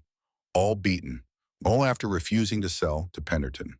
I have documented every injury, detailed notes, sketches, descriptions of the wounds consistent with systematic assault by multiple assailants. Elliot's pulse quickened. Would you be willing to share those records for a legal case? Marsh looked at him steadily. I have been waiting for someone to ask me that question since the first time I stitched up a man who was beaten for refusing to sell his home. His jaw tightened. Yes, I will share everything, and I will testify if it comes to that. They rode back to the Hargrove Ranch as dawn was breaking. Elliot was so exhausted he could barely stay upright on the mule. His shirt was gone, torn into bandages. His hands were stained with another man's blood. His body ached in places he did not know could ache. Jess was waiting on the porch. She saw him coming up the trail, and her expression went through something Elliot did not have the energy to analyze. She met him in the yard, took the mule's reins, and looked at his ruined clothes and blood-stained hands. Gallagher, she said. It was not a question. 4 of Penderton's men beat him half to death. His wife and son were inside listening to it happen. Jess's face went still, the kind of stillness that comes before storms. Dr. Marsh has medical records, Elliot continued. Ruth Gallagher has letters, written threats from Penderton, and she wants to help. Jess was quiet for a long moment. Then she said Cora rode to the Holloway place on the way back. They have agreed to share their stories too. She paused. Penderton threatened them all. Broken fences, scattered herds, poisoned wells. The Holloways lost 30 head of cattle in a single night when someone cut their wire and drove the herd into a ravine. How many families? Total 7 so far. Including us. It is enough. If they all testify, if we combine their accounts with Stillwell's notebook and the documents Nell is copying, we have a case that a federal court cannot ignore. Jess looked at him. Her green eyes were unreadable. You should sleep, she said. I need to organize the documents. Prepare a formal complaint. You need to sleep. Her voice carried an authority that Elliot in his current state lacked the strength to resist. Everything else can wait until you are not about to fall over. She was right. He barely made it to the barn before his legs gave out. He collapsed onto the horse blankets and was unconscious before his head settled. He woke to the sound of horses and angry voices. The afternoon sun was cutting through the barn door in golden shafts. Elliot sat up disoriented, heart hammering. Outside, men were talking. One voice he recognized immediately, Marcus Vane. He pulled on his boots and moved to the barn door. From the shadow of the doorway, he could see the yard. Vane stood near the corral, flanked by two men on horseback who wore the hard expressions and holstered pistols of hired guns. Facing them on the porch stood Jess, Cora, and Wren arranged in a line that looked like it had been carved from the mountain itself. Miss Hargrove, Vane's voice was silk over steel. Mr. Penderton sends his regards. He is aware that a Mr. Robert Stillwell has taken up residence at your ranch. Mr. Stillwell is in possession of certain property belonging to Mr. Penderton. A notebook. We would like it returned. Jess did not blink. I do not know anyone by that name. Come now. Vane smiled his glass smile. We have reliable information that Stillwell arrived here 4 nights ago. We also know that Mr. Crane has been visiting neighboring ranches gathering documents and testimony. He tilted his head. Mr. Penderton is a patient man, but patience, as I mentioned to Mr. Crane previously, has its limits. Then your boss should learn some. Cora's voice was a blade. He has been terrorizing this valley for 2 years. Burning fences, beating men, stealing land. Maybe his patience should have run out before he started acting like a common thug. Vane's expression did not change, but something shifted behind his eyes. Young lady, you have spirit. Your father had spirit too. The temperature on that porch dropped 20 degrees. Do not, Jess said, and her voice was a sound Elliot had never heard from a human throat before, low and dangerous and vibrating, with something that was beyond anger. Do not speak about our father. Vane seemed to realize he had crossed a line. He adjusted his cuffs. Very well, allow me to deliver the rest of my message. He looked at each sister in turn. The tax deadline is 45 days away. $340. If it is not paid, this property will be seized. Mr. Penderton will purchase it at auction. And there is nothing, he emphasized the word with quiet precision, that any notebook or any testimony or any mail-order accountant from Philadelphia can do to change that. He turned to leave, then stopped. He reached into his jacket and produced an envelope. Mr. Crane, I know you are listening. Elliot stepped out of the barn shadow. Vane tossed the envelope at his feet. A gift from Mr. Penderton. Something to help you reconsider your priorities. Then he mounted his horse and rode away with his escorts, leaving dust and silence. Elliot picked up the envelope. Inside was a photograph and a letter. The photograph showed Judge Howard Crane lying in a hospital bed, his face gaunt, his eyes hollow, his body visibly diminished. The man who had once commanded courtrooms with his voice and his intellect was reduced to a figure made of paper and shadow. The letter was brief. Judge Crane is dying, liver failure, 6 months at most. He has expressed a wish to see you before the end. If you leave Montana immediately, you may arrive in time to say goodbye. Elliot stared at the photograph. His hands did not shake. They had gone beyond shaking into a stillness that was worse. The 4 of them stood in the kitchen that evening while the light died outside and the mountains turned to silhouettes. Stillwell had been moved to the root cellar for his own protection. The notebook was hidden in a place only the sisters knew. Elliot laid the photograph on the table. They all looked at it. You should go, Jess said. He looked up at her. Her face was set in that expression he had come to know, the one that showed nothing and meant everything. He is dying, she continued. You owe him. Whatever happened in Philadelphia, whatever your testimony did or did not do, he was your employer. He trusted you. And if Stillwell is telling the truth, he was innocent. A dying innocent man wants to see you. She met his eyes. You should go. Cora was uncharacteristically quiet. Wren watched Elliot with those amber eyes that saw too much. And this ranch, Elliot asked? And the evidence in the 45 days we handled everything before you came. We will handle it after you leave. The words were matter of fact. They were also Elliot understood a door being held open. Jess was giving him permission to leave. More than permission. She was giving him an excuse wrapped in logic, delivered with the practiced detachment of a woman who had learned very young that wanting people to stay was a weakness she could not afford. He looked at the photograph again. Judge Crane's hollow eyes stared up at him from the paper. No, Elliot said. The word surprised everyone in the room, including himself. For 2 years, he continued slowly, I have been running. Running from Philadelphia. From the trial. From what I did. He touched the edge of the photograph. I thought coming to Montana was running towards something new, but it was still running, just in a different direction. He looked up at Jess. I cannot change what happened to Judge Crane. I cannot give him back the years that were stolen from him. And going to his bedside will not undo the testimony I gave. But what I can do, the only thing I can do that matters, is make sure the truth comes out. That Whitfield is exposed. That Penderton is stopped. That the evidence in Stillwell's notebook reaches the people who can act on it. He straightened. That evidence does not just save this ranch. It does not just stop a land thief. It proves that Judge Howard Crane was innocent. It proves that everything that was done to him, to me, to all of us, was manufactured by Whitfield and his partners. His voice was steady now, steadier than it had been in years. If I leave, I might reach Judge Crane in time to say I am sorry. But if I stay, I can do something better than apologize.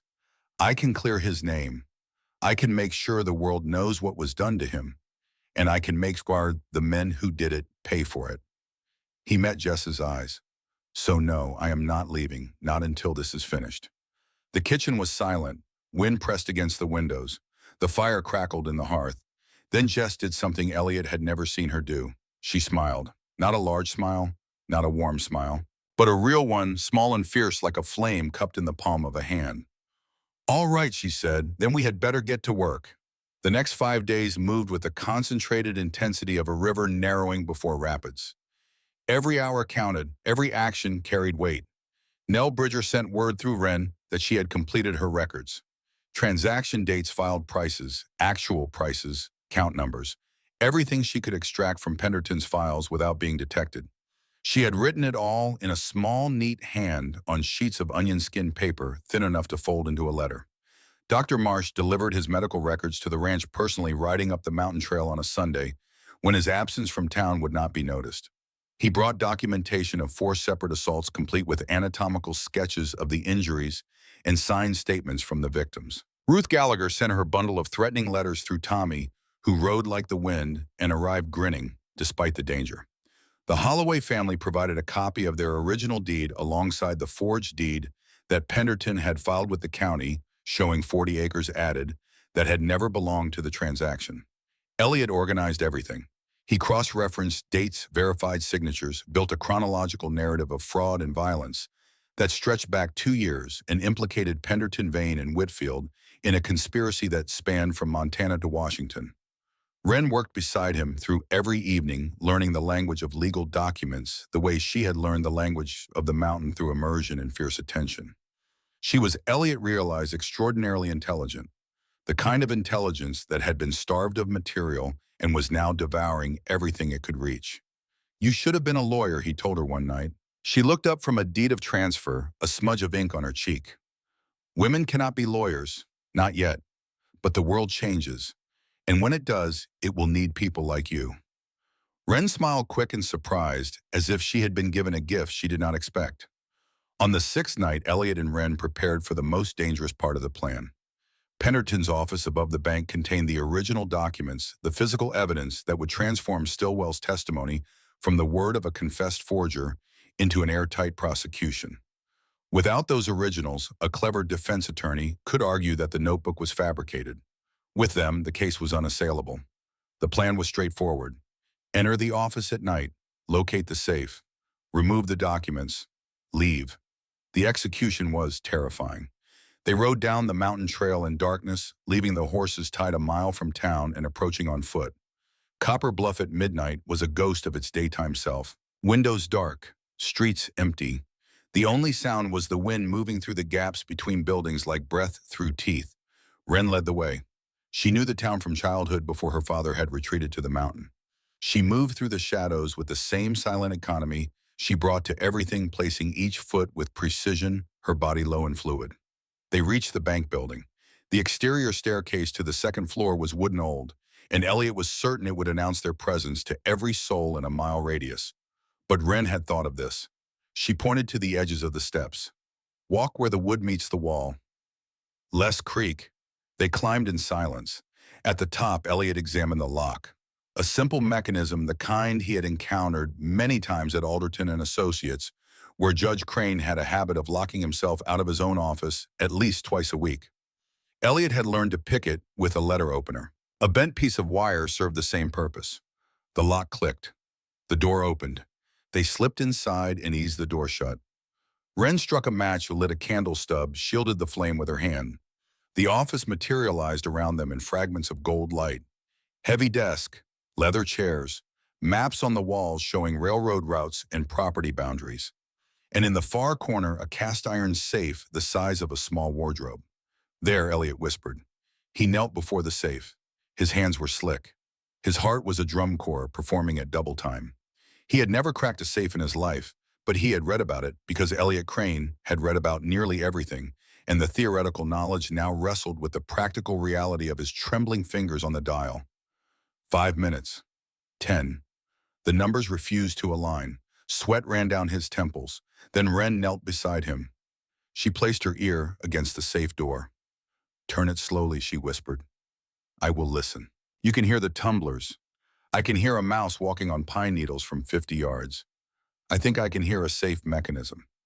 Elliot turned the dial, slowly, deliberately. Wren's eyes were closed, her head tilted, every fiber of her being focused on the infinitesimal clicks inside the iron door. Stop.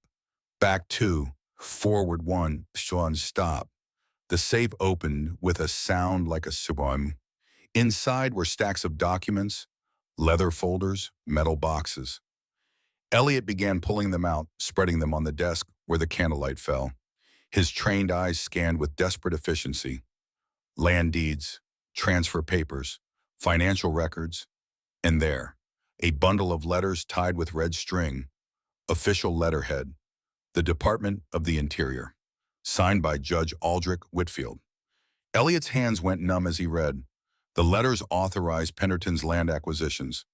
They provided federal approval for right-of-way claims that did not exist. They referenced payments to a numbered account in a partnership agreement that spelled out the division of profits from what the letters called mineral extraction rights. He is not just approving the sales, Elliot breathed. Whitfield is a full partner. He profits from every acre Penderton steals. Wren was already committing the pages to memory. She read each page once, her amber eyes moving with the speed and precision of a printing press, absorbing details that her extraordinary mind would hold with perfect fidelity. The geological survey, she said, pulling a large folded document from the bottom of the safe. Look, copper deposits confirmed, estimated value $2 million. She looked at Elliot. Our land alone is worth more than everything Penderton has offered every rancher in this valley combined. Footsteps on the stairs. They both froze. The candle flame guttered in a draft from somewhere. Footsteps deliberate and unhurried ascending the exterior staircase. I thought I saw light, a voice said outside the door. Marcus Vane. His tone was conversational, almost amused. Someone is working late. Elliot grabbed the documents, shoved them inside his coat. Wren pinched the candle flame dead. Darkness crashed down like a wave. The doorknob turned. Wren seized Elliot's arm and pulled him toward the rear window. She had already scouted the escape route. The window opened onto a narrow ledge that ran along the building's back wall, and below that was a 12-foot drop into the alley. The door opened. Lamplight spilled in. Vane's shadow stretched across the floor. Wren went through the window first, quick and silent as a cat. Elliot followed with considerably less grace, barking his shin on the window frame, biting down on the pane. Behind them, Vane's voice sharpened. The safe is open. He is here. Elliot dropped from the ledge. The impact jarred through his ankles and knees. Wren caught his arms, steadied him, and then they were running through the alley, through shadows, through the sleeping town. They were 2 streets away when a crash erupted from behind the bank building. The sound of a horse panicking hooves slamming against stall walls, a commotion loud enough to wake the dead. Cora, she had followed them. Elliot should have known. The youngest Hargrove sister had trailed them down the mountain, positioned herself near the bank's stable, and when she heard Vane's voice, she had created a diversion. They met at the edge of town, all three breathing hard, Cora grinning like a wildcat. "You are welcome," she said. "You were supposed to stay at the ranch," Wren hissed, "and you were supposed to be the smart one." Cora swung onto her horse. "Yet here you are sneaking into buildings at midnight without backup." They rode hard up the mountain trail, the documents pressed against Elliot's chest like a second heartbeat. Behind them, Copper Bluff was waking up, lanterns flickering to life, voices calling in the darkness. They made it back to the ranch just before dawn. Jess was on the porch, rifle across her lap, and the look she gave all three of them could have curdled milk at 40 paces. But before she could speak, Elliot pulled the documents from his coat and laid them on the porch rail. "We have everything," he said. "Federal correspondence, financial records, the geological survey. Whitfield signed authorization of every fraudulent transaction in this valley." Jess looked at the papers. She looked at her sisters, windblown and exhilarated. She looked at Elliot, disheveled and trembling, and alive. "And what now?" she said. "Now we get it to Fort Missoula. Federal Marshal, the only authority Penderton cannot buy." "The Telegraph," Wren said. "Nell and Mr. Fletcher. If we send the critical details by wire tonight, the Marshal could have it by morning." "Do it," Jess said. But as the sun rose and they began to plan, Cora came running from the barn. "Stillwell is gone," she said. Her face was white. "And so is the notebook." In the early light, they found the note pinned to the barn door. The handwriting was not Stillwell's. It was printed in block letters, precise and impersonal. "Your ranch burns Tuesday night. Leave now or burn with it. This is your only warning." It was signed with a single letter. P. Jess read it once. She folded it carefully and placed it in her pocket. Then she looked at the mountains at the morning light, touching the peaks with gold, at the land her father had loved enough to die for. "We are not leaving," she said. And somewhere below the mountain, Silas Penderton was preparing for war. The morning after they found the note, Elliot stood in the kitchen staring at the empty space where Stillwell's coat had hung on the wall peg. The coat was gone. The boots were gone. But Stillwell's personal effects remained on the shelf beside his cot in the barn. A comb with 3 broken teeth, a pouch of tobacco, a handful of coins, $7.40, which was everything the old man had carried with him across 1,000 miles of guilt. "A man running takes his money," Elliot said. Jess was loading the Winchester at the kitchen table, her movements precise and mechanical. The movements of someone who had loaded that rifle so many times her hands could do it without her mind's participation.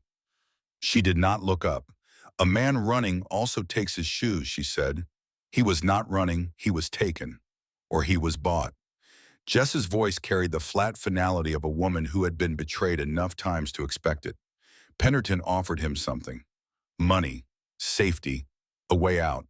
And Stillwell took it because that is what liars and forgers do. They save themselves.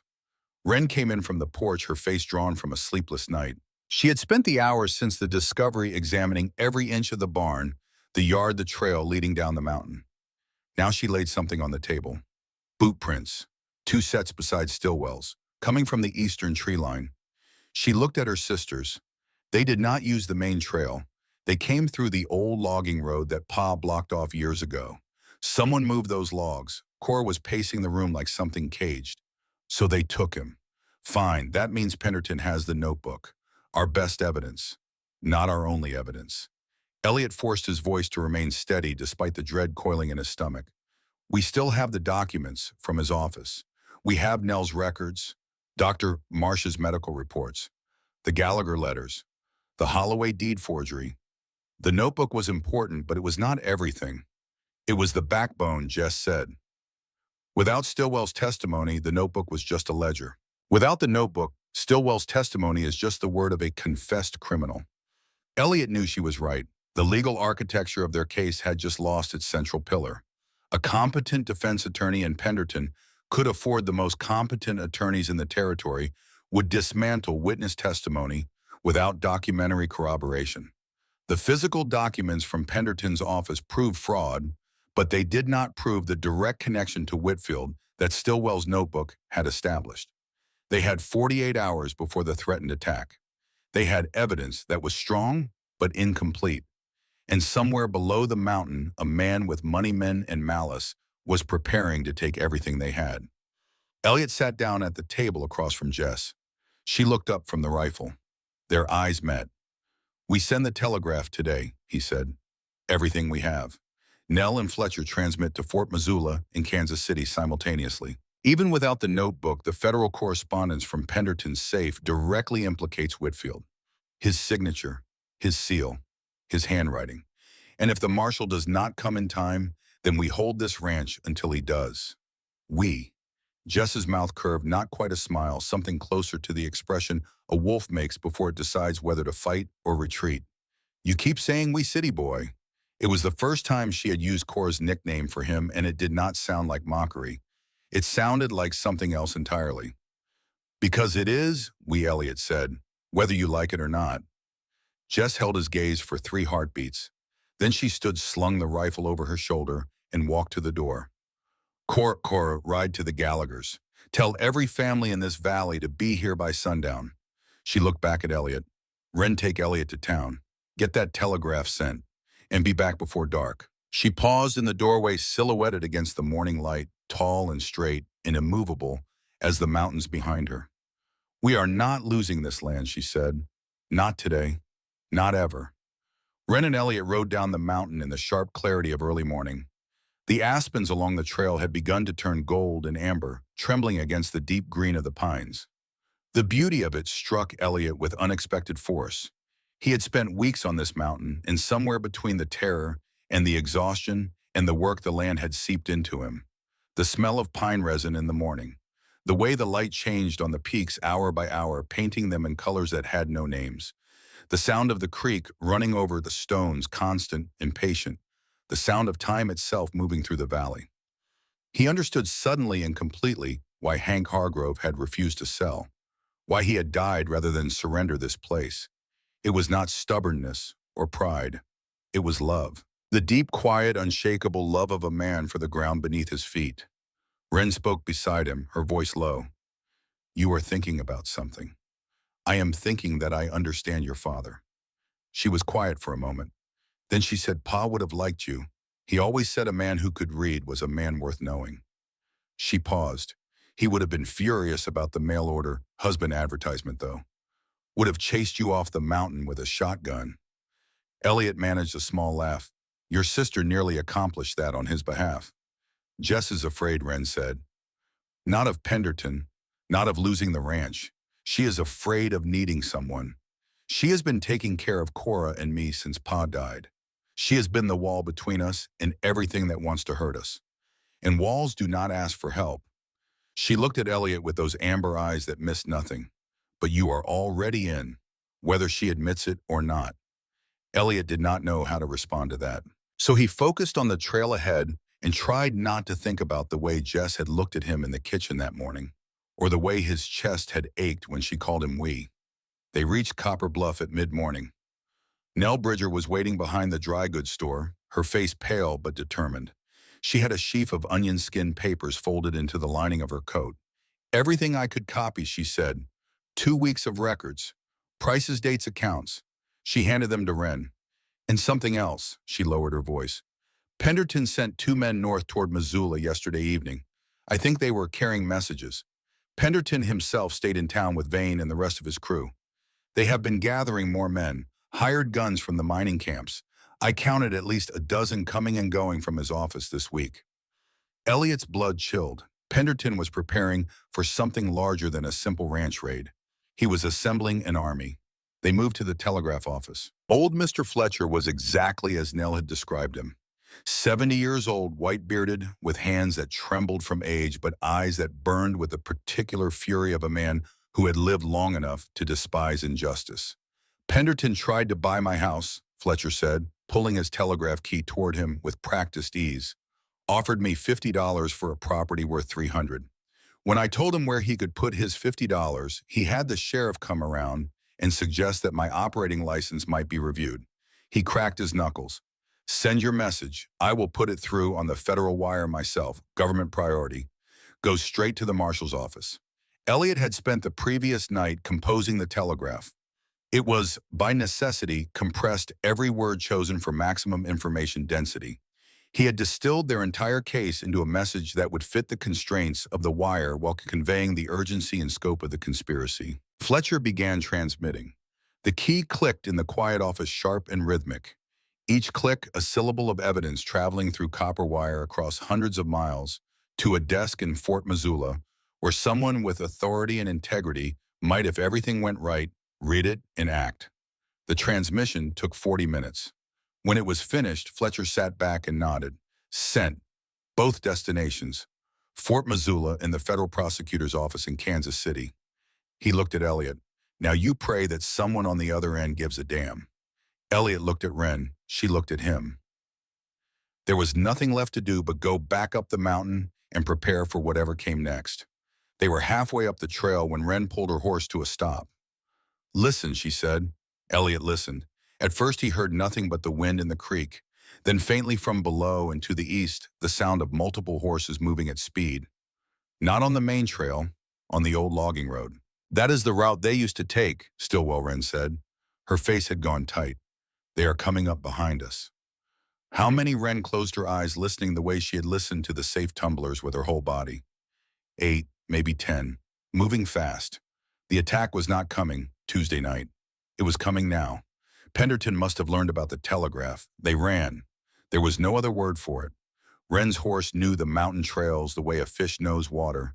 And Elliot's mule, sensing the urgency that transmitted itself through his clenched knees and rigid spine, found a gear that Elliot had not believed the animal possessed. They reached the ranch 20 minutes ahead of the riders. Jess was on the porch. She saw their faces and did not need to ask. How many, she said. 8 to 10, coming up the logging road. They will be here within the hour. Jess's expression did not change. She turned and walked inside. When she came back, she carried 3 rifles and a box of ammunition. Cora is not back yet, she said, nor the other families. It is just us. Just us. 2 women, 1 more somewhere on the mountain, and 1 accountant from Philadelphia who had never fired a gun in his life. Jess handed Elliot a rifle. He took it the way a man takes a live snake, with extreme care and visible discomfort. You ever shot one of these? Numma point that end at the target. Pull this, she indicated the trigger. Try not to aim at anything you want to keep alive. Jess positioned Wren at the upstairs window facing east, covering the logging road approach. She herself took the porch where she had a clear field of fire across the yard and toward the tree line. Elliot she placed behind the stone water trough, which provided cover and a line of sight toward the corral and the barn. Do not shoot unless I tell you, Jess said. And if I tell you to run, you run. I am not running. Elliot, I am not running, Jess. She looked at him. Something moved behind her eyes, something she would not name, and he did not dare. Then she nodded once and turned away. The waiting was worse than anything Elliot had imagined. The mountain was silent. The afternoon light was golden and warm, the kind of light that made the world look like a painting. Wildflowers still bloomed in the meadow beyond the corral. A red-tailed hawk circled overhead, riding the thermals with effortless grace. It was, Elliot thought, an extraordinarily beautiful day to die. The riders came out of the tree line at 4 in the afternoon. There were 12 of them, more than Wren had estimated. They spread across the meadow in a loose line, like a net being drawn closed. Most were the kind of men that frontier voisins attracted, hard-faced, armed, working for pay rather than principle. At their center rode a man Elliot had not seen before but recognized immediately from description. Silas Penderton. He was 55, broad-shouldered, with a face that had been handsome once, and had settled into the heavy authority of a man accustomed to getting what he wanted. He wore a dark coat and a wide-brimmed hat, and he sat his horse with the easy confidence of money and power. Beside him rode Marcus Vane, impeccable as always, looking entirely out of place in the wilderness, like a chess piece that had wandered onto the wrong board. Hargrove Penderton called. His voice carried across the clearing with the practiced projection of a man who had addressed boardrooms and courtrooms and always expected to be heard. This is your last chance. Come out. Hand over the documents you stole from my office, and we can end this without anyone getting hurt. Jess stood on the porch. She did not raise her rifle. She simply stood there, tall and straight, her shadow stretching long across the wooden boards. "You are on my land, Mr. Penderton, and you are not welcome here." Penderton's expression hardened. "Miss Hargrove, I am trying to be reasonable." "No, you are trying to steal what is ours, the way you stole the Gallagher Ranch and the Holloway Ranch and every other piece of ground in this valley." She paused. "The way you killed my father." The accusation hung in the mountain air like smoke. Several of Penderton's men shifted uncomfortably. Even hired guns had limits to what they were willing to ignore. "Your father's death was a tragic accident," Vane interjected smoothly. "My father's death was murder." Jess's voice did not waver. "Your men sabotaged the barn. Your men weakened the beam. And when my father fell, your men watched him die." "That is a serious accusation," Penderton said. "One you cannot prove." "Actually," a voice said from behind the line of riders, "she can." Every head turned. Robert Stillwell walked out of the eastern tree line. He was limping. His face bore bruises that were 2 days old, purple and green and swollen. His hands were bound in front of him with rope that he had clearly been working loose because the knots were frayed, and his wrists were raw and bleeding. But he was alive, and he was not alone. Behind him, emerging from the trees like ghosts, came Cora Hargrove on horseback. And behind Cora, in a line that stretched back into the forest, came the families of the Bitterroot Valley. Seamus Gallagher, bandaged and limping but upright, with Ruth beside him, and Tommy on a horse too big for him. The Brennans' father and 3 sons, all armed. The Holloways, the Mercers, the Davenports. Family after family riding out of the trees with rifles across their laps and the look of people who had decided finally and irrevocably to stop being afraid. Cora had not just ridden to the Gallaghers. She had ridden to every ranch in the valley. She had shown them the evidence. She had told them about the copper. She had told them about Penderton's plan to steal everything they had built and everything their land concealed. And then she had found Stillwell. He was being held in a line shack 4 miles east, she said later, her voice carrying the casual tone of someone describing a morning ride rather than a rescue mission. 2 guards. Neither one expected a 21-year-old girl with an axe and a very bad temper. Penderton's hired men looked at the assembled ranchers, at the rifles, at the hard faces of people who had been pushed past the breaking point of fear into something harder and more dangerous. The mathematics of the situation were changing rapidly. 12 hired guns against 30 armed settlers was not a calculation that favored the guns. Stillwell stepped forward. His voice carried across the meadow with surprising strength for a man who looked like he might collapse at any moment. "The notebook you took from me, the one you burned last night in your fireplace, was a copy. I made it the second night at the ranch while everyone slept. I could not tell anyone because if Penderton's men came and forced answers, what you did not know could not be beaten out of you. The original is in a safe location that you will never find." He looked at Penderton. "Every forged document, every payment to Whitfield, every fraudulent deed, every dollar you stole from these families, it is all recorded. And as of this morning, a full account has been transmitted by Federal Telegraph to the United States Marshal's Office at Fort Missoula and the federal prosecutor in Kansas City." Penderton's face went the color of old ash. "He is lying," Vane said quickly. "This man is a confessed forger. His testimony is worthless. His testimony is corroborated." Elliot replied, stepping out from behind the water trough with the rifle he did not know how to use and the voice of a man who had finally stopped being afraid. "By documents taken from your office bearing Judge Whitfield's signature and federal seal. By financial records copied from your bank ledgers showing discrepancies between filed and actual purchase prices. By medical records documenting the systematic assault of ranchers who refused to sell. By threatening letters written on your own stationery." He took a breath. "And all of that evidence has been transmitted by Federal Telegraph this morning." The silence that followed was the loudest thing Elliot had ever heard. Penderton turned to Vane. His face had moved beyond anger into something that looked almost like bewilderment, the expression of a man who has always held all the cards and has suddenly realized the deck has been switched. "Is that possible?" he said. Vane's glass composure had finally cracked. His eyes were moving rapidly, calculating, and whatever calculation he was running, the answer was not in his favor. "We should leave," Vane said quietly. Penderton stared at him. "Leave now, before the marshal arrives. If we ride to Missoula, we can take the evening train west. By the time federal warrants are issued, we can be in California or Mexico or anywhere that is not here. I am not running from a pack of dirt farmers and a bookkeeper from Philadelphia. Pennerton's voice rose.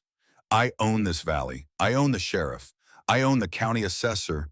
I own half the territorial legislature. None of that matters if you are in a federal prison, Vane hissed. The hired men were already edging their horses backward. One turned and rode away without a word, then another. The dissolution was not dramatic. It was quiet and steady, the way water leaves a cracked vessel one drop at a time until there is nothing left. Within 3 minutes, Pennerton and Vane stood alone in the meadow surrounded by 30 armed settlers and the wreckage of an empire built on paper and violence. It was Jess who walked down from the porch and crossed the yard to stand in front of Pennerton's horse. She looked up at him, this man who had killed her father and stolen her neighbor's land and burned fences and beaten men and threatened children. She looked up at him with those forest green eyes that held no fear and no hatred and no mercy. Get off my land, she said. Pennerton looked at her. For a moment, something flickered across his face, something that might have been recognition of the kind of force that money could not buy and violence could not break. The force of a woman standing on ground that was hers by right and by blood, and by the unshakable conviction that some things were worth more than safety. Then he turned his horse and rode away. Vane followed, casting one last look over his shoulder that held the desperate calculation of a man already planning his next move. They did not get far. The sound of horses approaching from the south reached the clearing before the riders appeared. Federal Marshal James Beckett rode into the meadow at the head of a column of 6 deputies, their badges catching the late afternoon light. Fletcher's telegraph had reached Fort Missoula at noon. Marshal Beckett, who had been investigating rumors of land fraud in the Bitterroot Valley for months without sufficient evidence to act, had read the transmission, assembled his deputies, and ridden hard. He arrived to find Pennerton and Vane attempting to leave by the southern trail. His deputies intercepted them with the unhurried efficiency of men who had done this many times before. Silas Pennerton, Marcus Vane. Beckett's voice was calm and official and carried the weight of federal authority. You are under arrest for conspiracy to commit fraud against the United States, bribery of a federal officer, falsification of government records, and complicity in the commission of assault. He paused. I suspect the list will get longer. Pennerton said nothing. His face had gone completely blank, the face of a man watching his future close, like a door. Vane attempted to speak. He opened his mouth, drew breath for what would undoubtedly have been an eloquent legal argument, and was interrupted by Cora Hargrove riding up beside him. You talk too much, she said, and she reached over and removed his hat because it was an expensive hat and he did not deserve it. That evening, the clearing in front of the Hargrove Ranch house looked like something from a painting Elliot had seen once in a Philadelphia museum. A gathering of people in golden light, the mountains rising behind them, the sky turning colors that belonged to no palette on earth. Families who had been terrorized for months stood together and talked and laughed with the fragile, brilliant joy of people who had survived something they were not sure they would survive. Children ran between the adults, freed from the fear that had constrained their parents. Someone produced a fiddle and began to play a simple melody that wound through the evening air like a thread of silver. Dr. Marsh had arrived to check on Seamus Gallagher and stayed when he realized there was food and music and Cora Hargrove was present. He stood near the corral pretending to examine a horse, while Cora pretended not to notice him. The pretending was transparent enough to make Wren smile.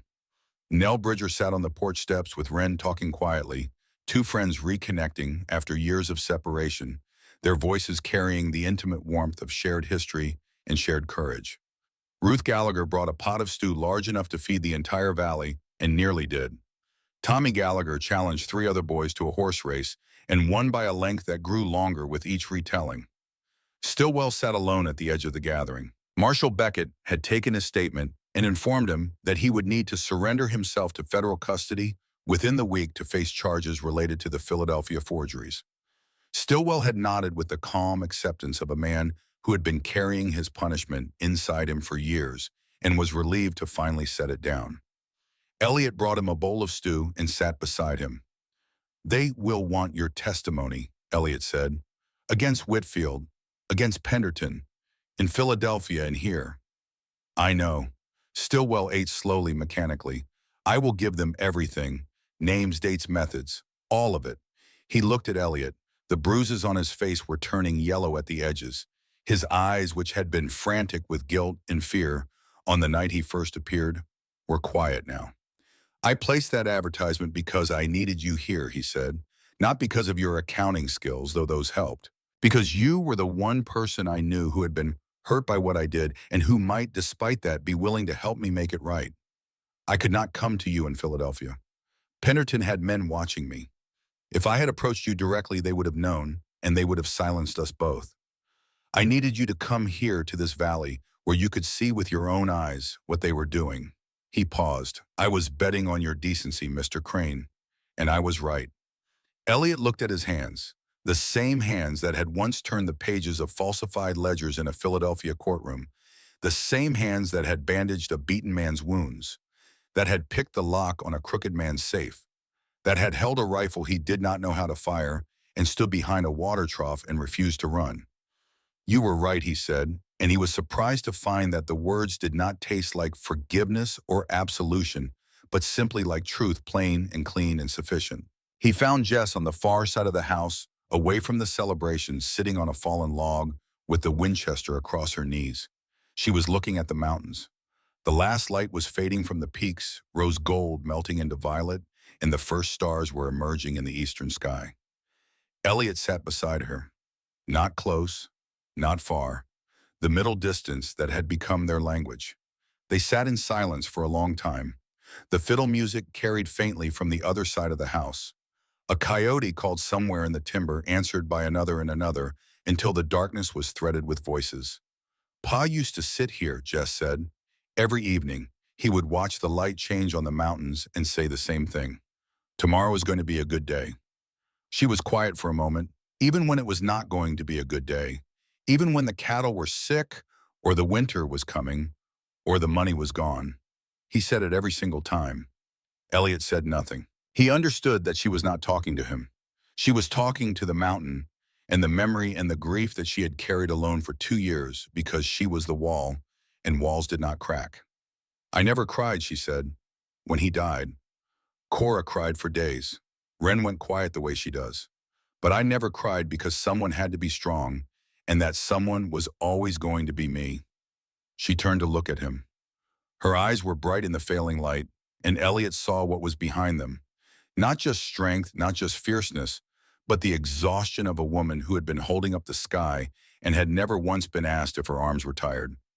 You do not have to hold everything alone anymore, Elliot said. I do not know how to stop, I know. He did not reach for her. He did not move closer. He simply sat beside her and let the words exist in the space between them. But you could try, one thing at a time, starting with letting someone else keep watch tonight so you can sleep. Jess looked at him for a long time. The stars were fully out now, that impossible Montana sky, and somewhere in the clearing a child laughed and the fiddle played on. You are staying, she said. It was not a question. If you will have me. The ranch needs an accountant. Elliot smiled. Is that a proposal? It is a statement of fact. She paused. The rest comes later. If you survive the winter. I survived Philadelphia. I survived your sister's horse. I survived Marcus Vane in a 12-foot jump from a window in a confrontation I was not qualified to participate in. I think I can survive a Montana winter. We will see about that, city boy. But she was smiling, really smiling. And Elliot felt something inside him, something that had been clenched tight for 2 years slowly and carefully and irreversibly release. The weeks that followed moved with the steady rhythm of a world putting itself back together. Marshal Beckett's deputies arrested the county tax assessor on charges of fraud and collusion. The inflated tax assessments for every property in the valley were voided. New assessments conducted by a federal auditor sent from Helena, they came back at fair market value. The Hargrove tax bill dropped from $340 to $190, and contributions from grateful neighboring families covered the balance within a week.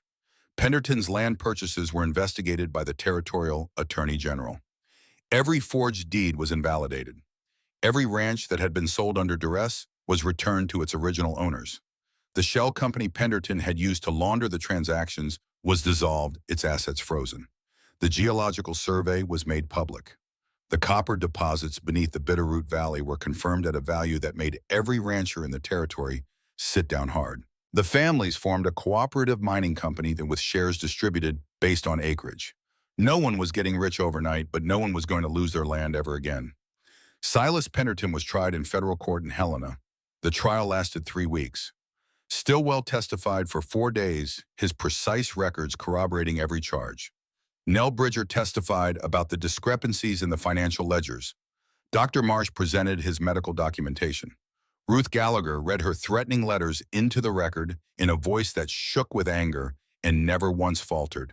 Elliott testified about the tax fraud, about the forged documents, about the connection between Penderton's methods in Montana and Whitfield's conspiracy in Philadelphia.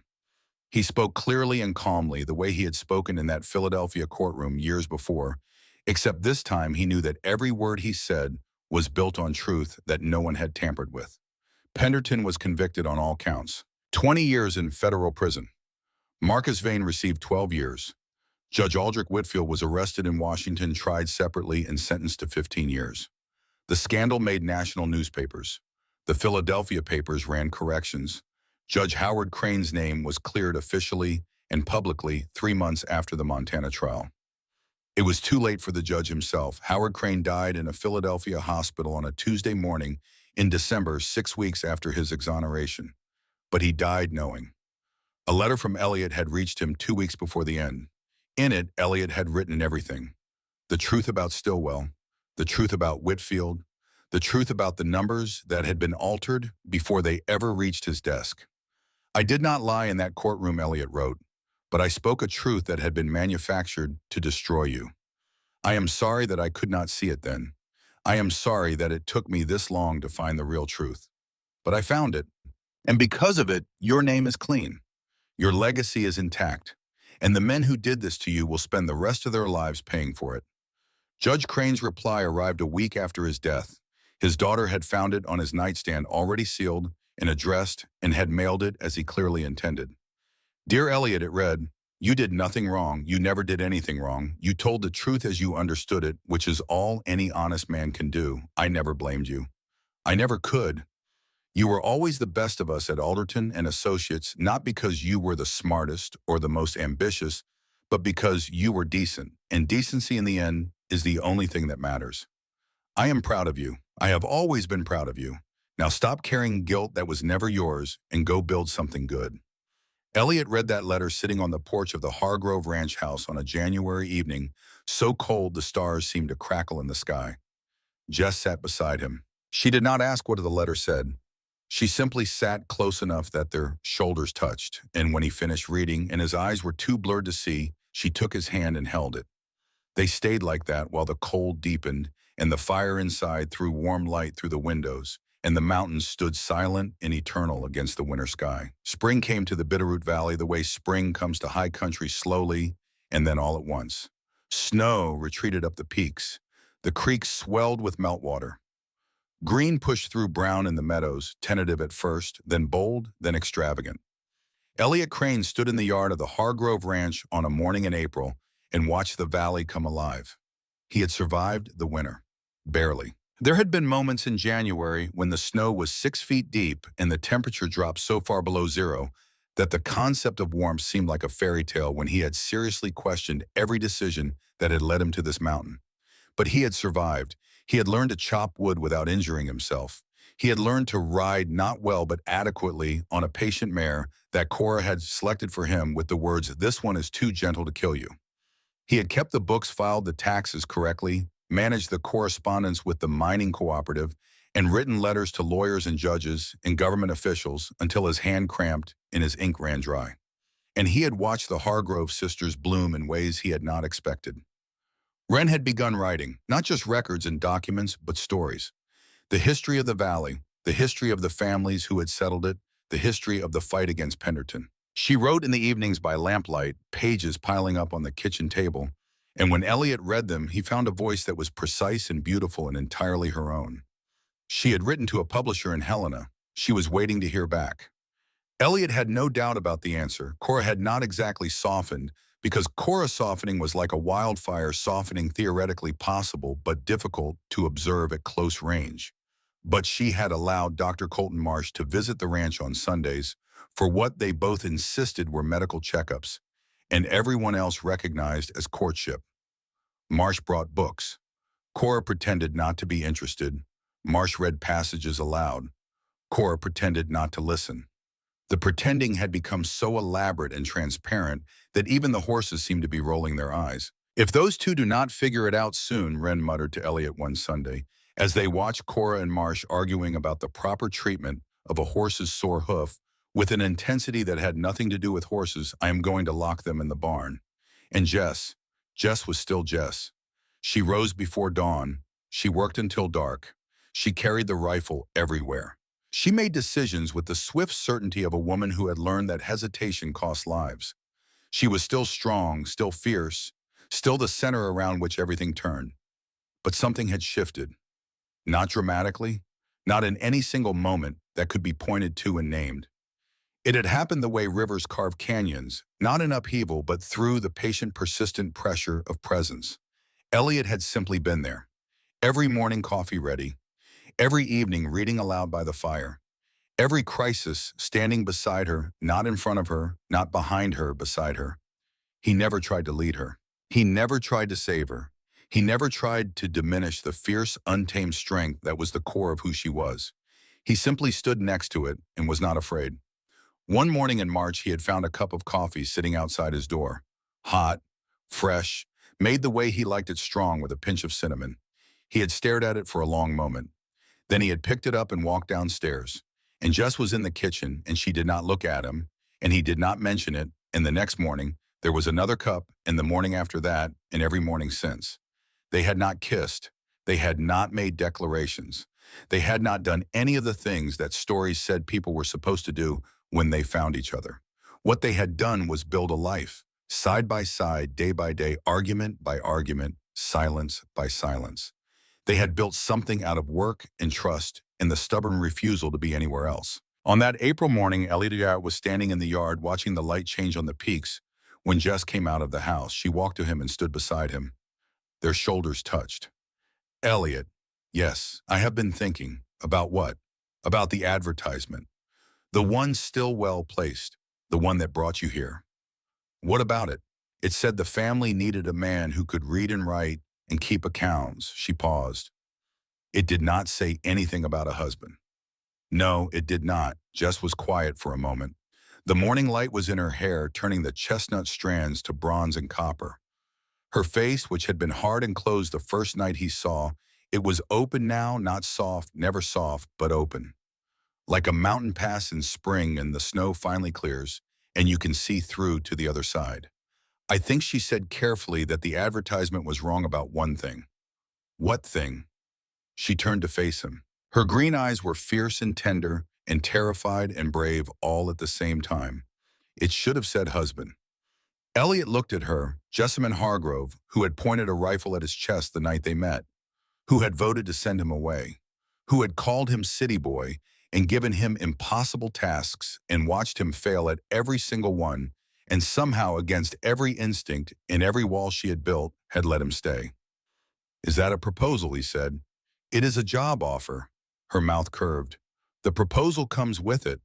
Then I accept." "Good." She took his hand. "About time." From the upstairs window, Cora's voice carried down with the subtlety of a cannon. "Finally, took you too long enough. I was about to start throwing things." Wren's laugh followed warm and bright as the spring morning. Elliot stood in the yard of his home, holding the hand of the woman he loved on a mountain in Montana, surrounded by a family he had found by accident and kept by choice. The man who had arrived on a sway-backed mule with a battered suitcase and nothing left to lose had found against all probability and reason everything worth having. Behind him, the Bitterroot Mountains rose into a sky so blue it made the eyes ache. Ahead of him stretched a life he had never imagined, built on ground that was solid and true, earned not through money or power, but through the simple, extraordinary act of showing up and staying. His mother would have been proud. His father would have been astonished. Judge Howard Crane would have smiled that quiet, knowing smile and said, "I told you so." And somewhere in whatever place the dead go to watch the living make their way, Hank Hargrove looked down at his three daughters and the man they had led into their lives and their home and their hearts and said what he had always said every evening without fail. Tomorrow is going to be a good day.